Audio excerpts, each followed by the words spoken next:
Hello friends, நீங்கள் எத்தனையோ ரசம் வச்சு சாப்பிட்ருப்பீங்க. ஆனால் இந்த மாதிரி முருங்கைக்கீரையில் ஒரு ரசம் வச்சு சாப்பிட்ருக்கீங்களா? இந்த வீடியோ உங்களுக்கு தான். இதுக்கு தேவையான பொருள் வந்து சீரகம், மிளகு, பச்சை மிளகா, பூண்டு, சின்ன வெங்காயம், தக்காளி, புளி.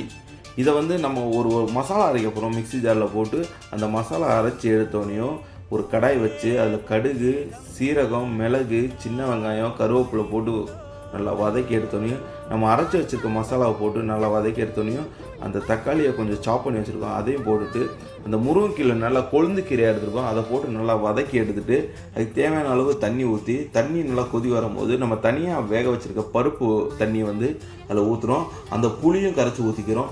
ஊற்றிட்டு நல்லா கொதி வரும்போது மிளகு, சீரக பவுடரை போட்டு சும்மா கொஞ்சோண்டு எல்ஜி பவுடரை போட்டு இறக்கணும்னு வச்சுக்க, சும்மா அட்டகாசமான முருங்கைக்கீரை ரசம் ரெடியாயிடும். இந்த மாதிரி புது புது அப்டேட்டுக்கு நம்ம சேனலை ஃபாலோ பண்ணுங்கள். பிடிச்சிருந்தா லைக் பண்ணுங்கள். ரெசிபி வேணுன்னா கமெண்ட் பண்ணுங்கள். அடுத்த வீடியோவில் பார்க்கலாம்.